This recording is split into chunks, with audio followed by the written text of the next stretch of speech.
The iconic video game BioShock, renowned for its immersive narrative and thought-provoking themes, is set to receive a live-action movie adaptation.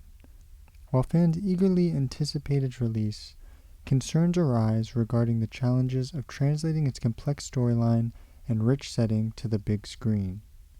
One of the primary challenges lies in adapting the game's silent protagonist, Jack, into a compelling character for a film. I think that, generally narrative stories are about a character going through an experience. He wants something and he goes after something. There are obstacles in his way, and clearing out the obstacles, he changes. That's like the basic principles of storytelling. Every person playing that game in first person is half of the character we created, half themselves. You bring yourself, and that's what's great about games. I think if Jack was to be the main character in a movie, you'd have to flesh him out a bit. The setting of Rapture is teeming with intrigue and danger, and tells a lot of stories through its environment and scenery.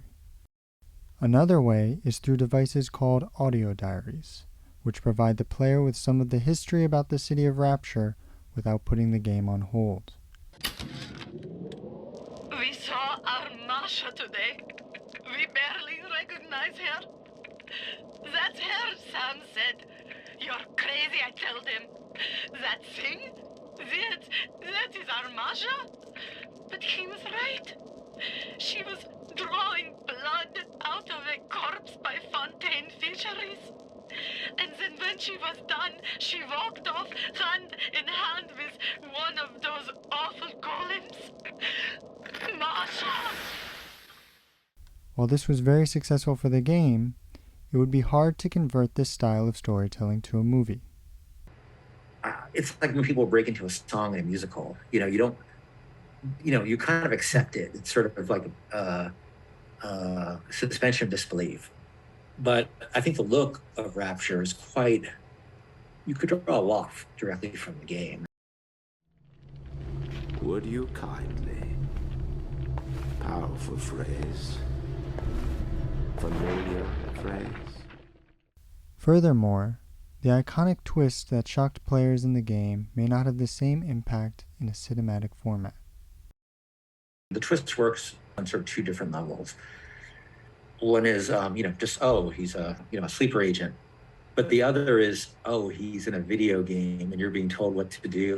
There's a self-conscious, postmodern kind of aspect to it. I was pretty surprised, I have to be honest, that people got that at all. I had this notion, and I really thought people would respond more to just, the basic narrative twist. And so I think in a movie, you'd have to find something similar from film. You couldn't do the same thing exactly. You'd have to probably alter it in some way if you want to have that second layer of meaning. Despite these challenges, the director Francis Lawrence has expressed a commitment to staying true to the spirit of BioShock, while acknowledging the need for creative adjustments.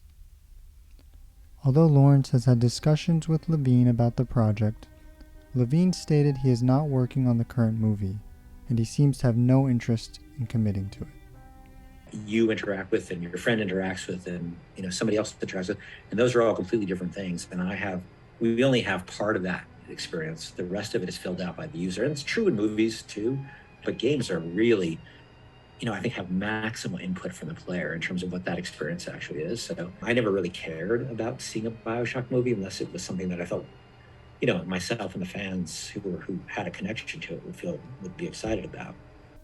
Although the BioShock movie can never capture the same experience as the game, it can still potentially create a new experience that resonates with longtime fans and draws in new ones.